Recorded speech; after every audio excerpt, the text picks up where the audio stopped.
Bienvenidos a Encuentros Pedagógicos, Reflexión y Acción.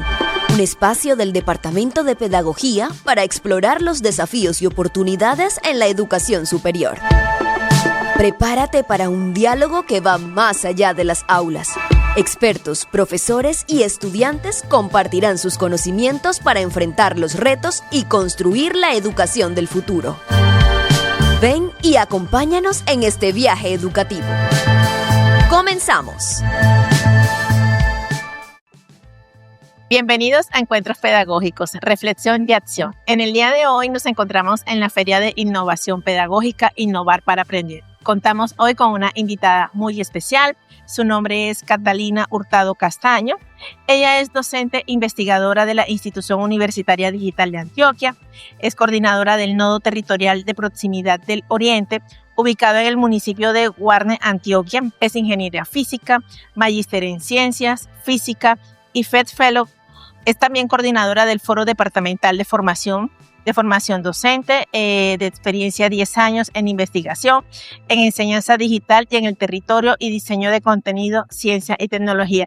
Catalina, bienvenida. Muchas gracias por la invitación. Bien, Catalina, tú en el día de hoy hablaste sobre la personalización de rutas de aprendizaje.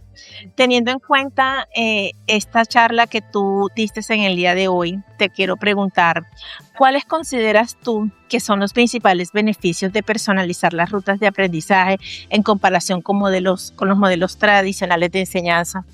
Es un gran reto hacer una personalización de rutas de aprendizaje. Sin embargo, ahorita con la era de la IA, nos lo va permitiendo paso a paso. Los beneficios son para los estudiantes, principalmente. El estudiante puede tener una cercanía mucho más ideal hacia los conocimientos que se están abordando por medio del docente. El docente nos guía, sin embargo, el estudiante tiene la oportunidad de poder ver un video de ese conocimiento, ver escuchar un audio, ver imágenes, etcétera, etcétera, que le permitan acercarse a ese conocimiento de una forma diferente para mejorar su aprendizaje. Ok, es decir que incluso esto lo podemos ajustar a lo que es el PIAR y a lo que es diseño universal para el aprendizaje. Así es. Esas son unas de las practicidades que siempre, desde que inició la IA en su momento con ChatGPT, se nos dijo, o sea, se pueden hacer planeaciones para nuestros 20 estudiantes, 30, 40 estudiantes de manera más óptima, más rápida, a través de la IA, para PIAR, DUA, etcétera, etcétera. Ok, muy bien, Catalina.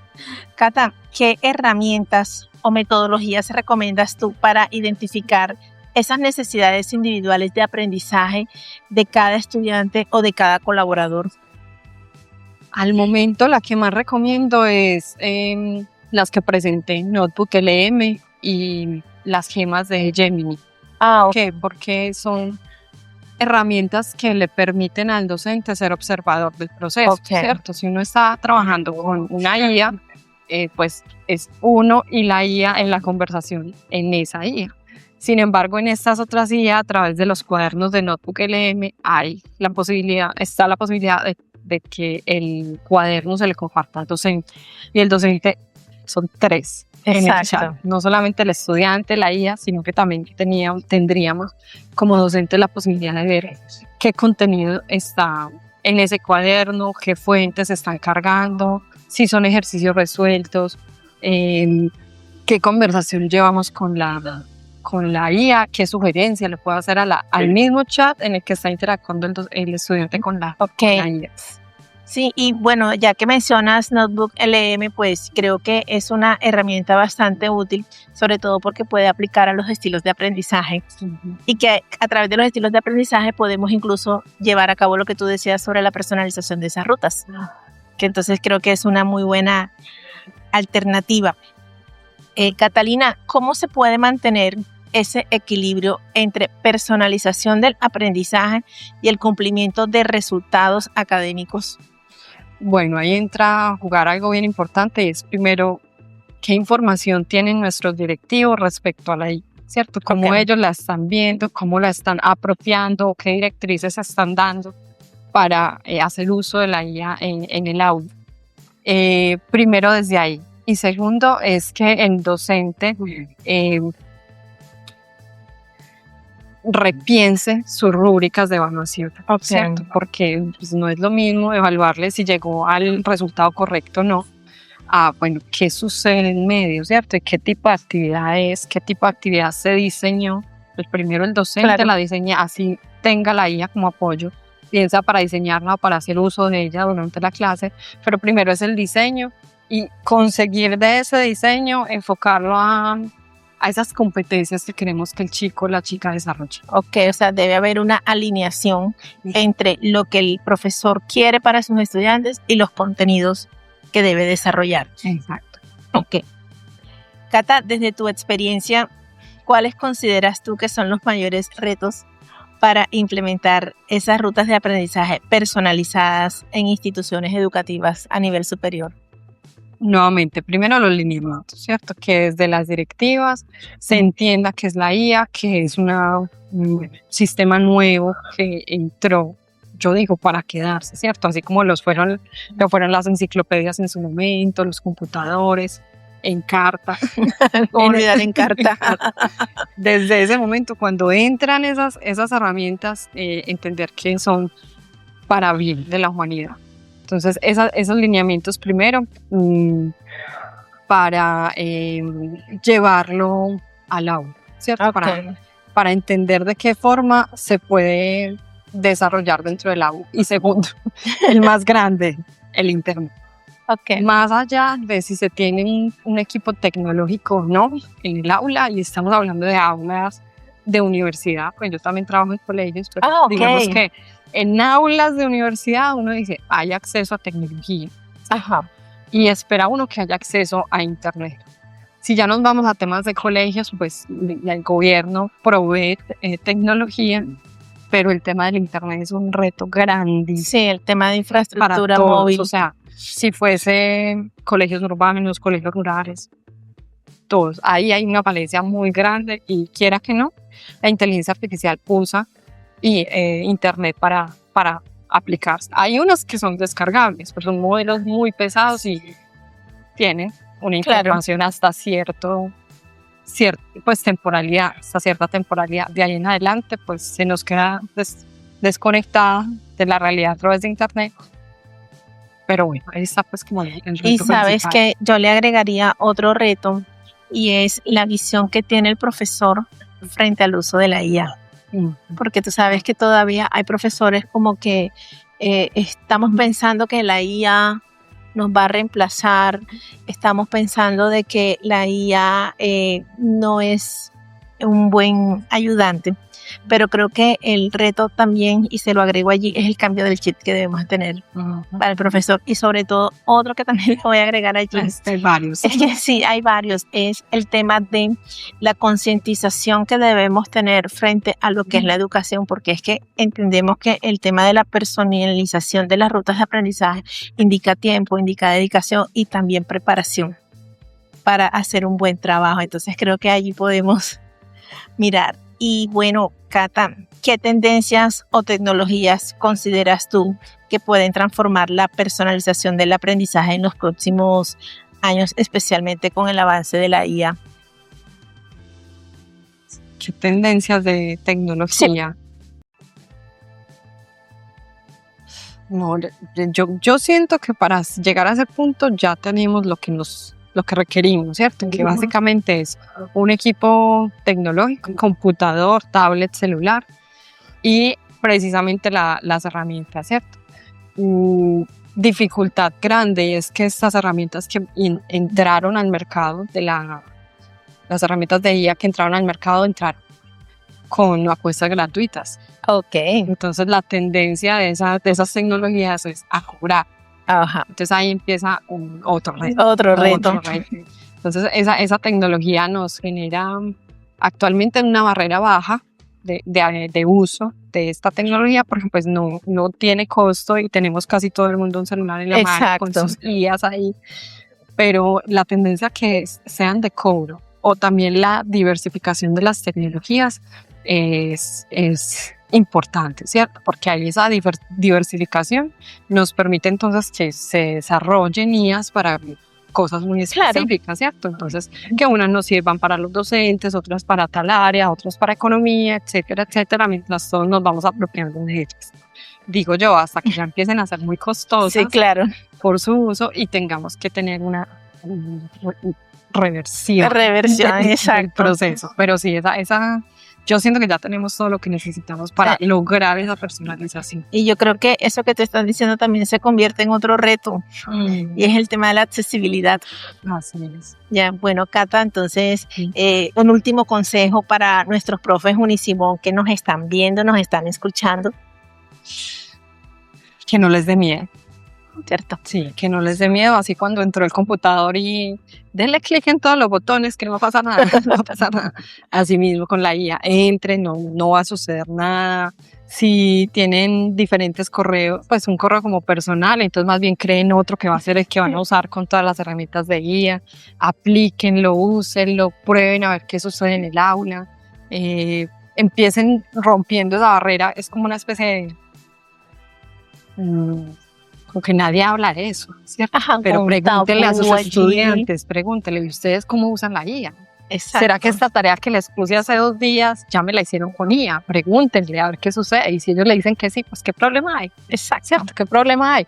Empezamos a repensar cómo enseñamos, qué enseñamos, cómo diseñamos lo que estamos enseñando y finalmente cómo evaluamos. Entonces, Exacto. recomendación, que no les den miedo, que se suelten con esa situación y que avancemos a ver cómo nos va. Exacto. ¿Hasta dónde llegamos? Sin miedo al éxito. Bueno, Catalina, muchísimas gracias por este espacio que nos has brindado. De verdad que para nosotros como Departamento de Pedagogía es un gran honor tenerte aquí y que hayas compartido esta bonita experiencia con todos nosotros. Bueno, muchísimas gracias. Nos vemos en un próximo episodio.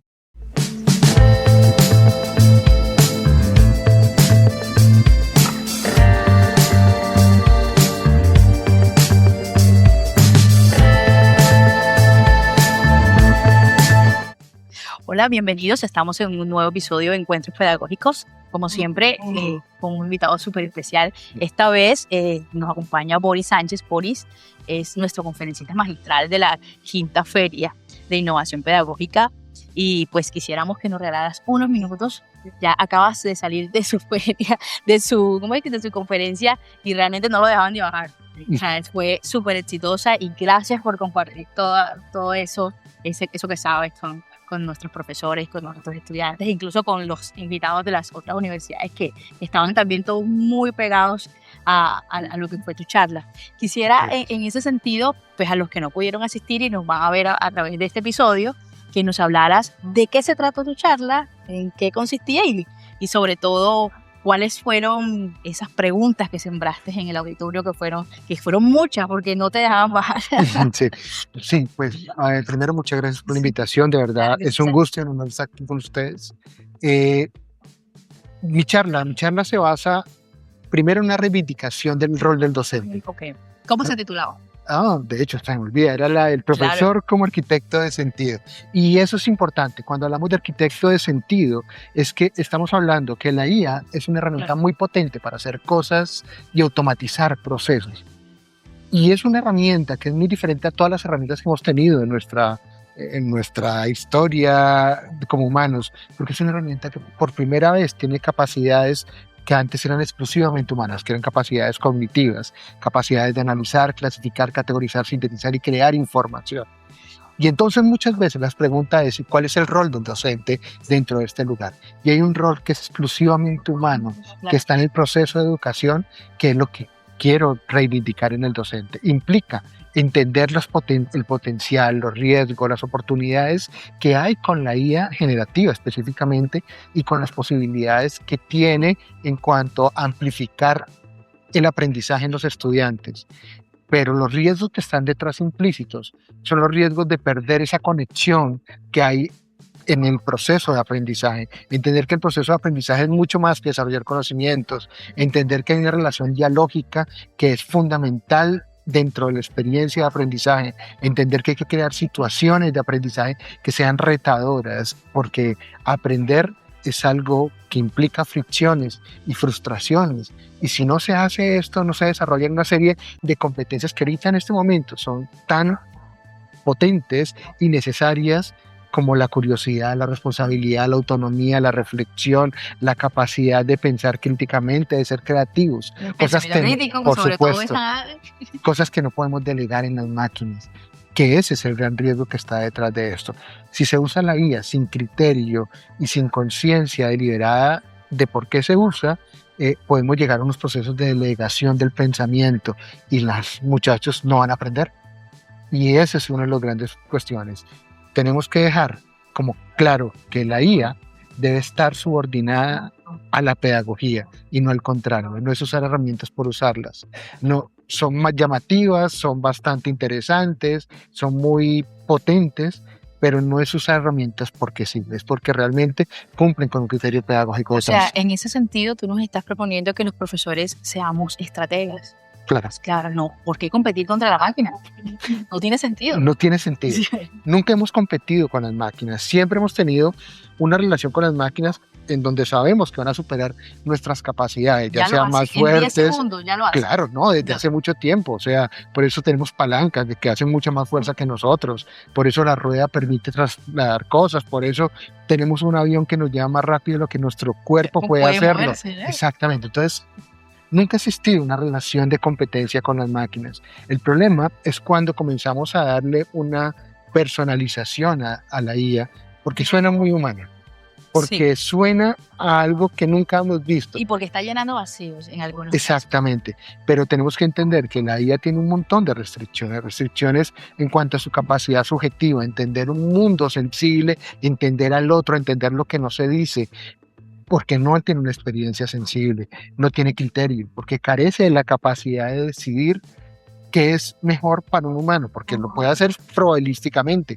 pero eso es pura matemática y eso es un gran, llamémosle, el que autocompleta las palabras en WhatsApp, es lo mismo pero con esteroides. Entonces tenemos que entender que sigue siendo una herramienta potente y con capacidades nuevas, pero sigue siendo una herramienta que no podemos delegar nuestros procesos ni como docentes de aprendizaje a la máquina, y que además tenemos que entender que tenemos que desarrollar nuevas competencias por parte de nosotros y por parte de los ¿Cómo te parece Cloud? Cloud es maravillosa, es una herramienta sobre todo para programación. Sí. Que permite a los docentes convertirse en creadores de recursos educativos. Oye, tiene un nivel, en comparativa con las otras, tiene un nivel de análisis superior. Sí, muy superior. La única que puede estar más o menos al mismo nivel es una china que se llama Z.ai. ¿La he escuchado? Sí, es bastante buena, y en cuanto a eso, tiene bastante potencial respecto a la posibilidad de programar. Hay que entender una cosa, programar es un lenguaje simbólico. No, pero el lenguaje visual que muestra, bueno, Z.ai es buenísimo. Claro. Buenísimo. Y el tema de los artefactos del cloud mejor. Son maravillosos. Y la idea es aprovechar esas oportunidades. O sea, el uso de la IA es entender que hay un montón de riesgos, pero también un montón de oportunidades maravillosas que nunca hemos tenido antes. Mi pregunta con Cloud iba hacia un poco, ha habido un debate muy fuerte sobre, incluso su mismo creador dijo en algún momento que él ya no estaba seguro si Cloud no tenía conciencia. Y sabemos pues que de pronto lo generó un poco de polémica ese comentario, pero sin embargo, bueno, he puesto la tarea de ponerle temas ontológicos y esto, y responde de una manera a veces sorprendente. Pero más allá de eso, sí hay unos sesgos que estamos dejando como humanos en estas guías. Entonces, quizás esos sesgos es donde quiero adentrar un poco contigo. Uh-huh. ¿Cómo podemos dar ese paso sin caer en creer lo que tú decías que es un ser, o sin darle mucho más poder del que deben tener sobre nosotros este tipo de herramientas? Yo creo que una de las más allá de enseñar a usar prompts, que es necesario, por supuesto, aprender a comunicarse con la IA, es muy interesante conocer cómo funciona a nivel interno la inteligencia artificial. Cuál es su característica probabilística, estocástica, la capacidad que tiene, por supuesto. Y que en última lo que está haciendo es que ciertas palabras tengan relación con otras palabras y que eso le da una serie de significado y contexto que nos permite que las respuestas sean mejor elaboradas que otras. Y además lo que están usando es fuerza bruta de una manera absurda, cantidad de energía y potencia para responder preguntas que son bastante sencillas. Con agua y electricidad. Sí, sobre todo el problema no es tanto el agua, que es un problema, es la electricidad y la generación de electricidad en la zona en donde funciona esto. Pero bueno, volviendo un poco a lo anterior, cuando nosotros entendemos cómo funciona la IA, nos damos cuenta que no es capaz de sentir y no es capaz de tener conciencia, porque la conciencia está atada a esa implicación subjetiva de cómo funciona el mundo a partir de un sistema de creencias que es las que se establecen a través de la agencia epistémica, que es lo que sí nos permite una IA sofisticada como Claude. Nos permite tener, más allá de una cámara de eco, tener diversos personajes que nos permitan pensar, que nos permitan ser críticos frente a lo que está saliendo, que nos permita confrontar si mis tesis son adecuadas, en dónde fallo. Y eso es un punto potente porque nos da la oportunidad de interpretar múltiples miradas. La IA es maravillosa interpretando roles y el principal rol que asume es el rol de humano. De hecho, nos habla como si fuera de un humano a otro. Exactamente. Pero no debemos caer en la falacia de automatización. Y esa falacia es una falacia, es que nosotros consideramos y creemos que las cosas son ciertas porque están bien estructuradas lingüísticamente. Si alguien nos habla lingüísticamente muy bien estructurado, le damos un potencial de validez frente a lo que está planteando. Y eso es algo en lo que implica parte del pensamiento crítico que hay que desarrollar en ese sentido. Sí, bueno, ahora un poco hablando de un poco de lo mismo hacia atrás, ¿qué crees que cambió para el profesor que hoy se levanta a las 8 de la mañana y tiene una clase? ¿Qué cambia? ¿Qué cambia? ¿Qué cambió desde la última vez que nos tuvimos? Tú fuiste nuestro invitado hace 3 años. Sí. ¿Qué cambió desde esos 3 años hasta ahora? Ha cambiado muchas cosas. Primero, ya se está viendo la crisis de una herramienta que tiene unas características muy específicas. Cuando hablo de la crisis, me hablo de que se tendría una serie de consecuencias frente a los usos no deliberados ni reflexivos de la tecnología. Y es normal. Siempre pasa con cualquier tecnología, tiene unas disrupciones, tiene una serie de cambios, tiene una serie de competencias y tiene una serie de metodologías de abordaje. Y creo que ahí es donde ha cambiado la labor del docente. Primero, y para mí hay un planteamiento que estoy desarrollando, es que estamos muy acostumbrados a las tareas tipo Google, en donde implicaban una síntesis de información o analizar o clasificar información, lo cual es maravilloso porque implica un esfuerzo real por parte del estudiante, del humano, exactamente.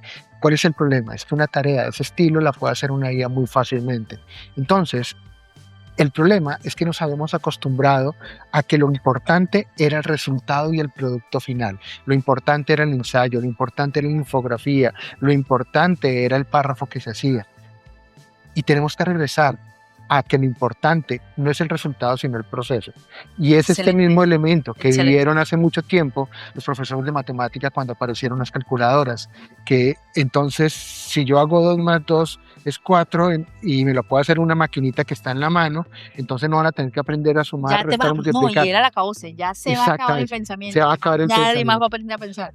¿Cuál es la cuestión que hubo allí? La cuestión es que ellos se dieron cuenta que el resultado lo pueden poner al final. Lo que importa es la hoja de tachones. Lo que importa en el examen de matemáticas era entender cómo fue el proceso de razonamiento y en dónde falló. Y esa hoja de tachones vuelve a convertirse en el proceso evaluativo que tenemos que vivir ahora. Entonces, cuando un docente se enfrenta día a día, tiene que cambiar sus metodologías, tiene que cambiar sus tareas, tiene que cambiar la forma en que evalúa y tiene que entender cuáles son las competencias que está desarrollando. Y son cambios profundos. Y que en este momento la tecnología no generó esa grieta, ya existía desde hace mucho tiempo. Esta es una discusión que hace mucho tiempo venimos hablando. Hace 60 años, Dewey, Freinet y otros pensadores están diciendo hay que cambiar el aprendizaje tiene que ser activo, se aprende haciendo. Y las aulas, mira, las imágenes que nos muestran, las aulas de hace 50 años siguen siendo iguales a las aulas de ahora, porque todo está cambiando. Exactamente. La cuestión es que la IA muestra más los quiebres ahora. Ahora sí sintieron el cambio fuerte y les llegó, como lo decía al inicio de la conferencia, pues cuando di las palabras, un invitado que llegó sin avisar. Exactamente, eso es muy cierto. Sí. Bueno, muchísimas gracias. Con mucho gusto. Ya para despedirnos, déjalos en una frase, un mensaje a nuestra comunidad universitaria y muchísimas gracias por aceptar nuestra invitación como siempre. Muchas gracias.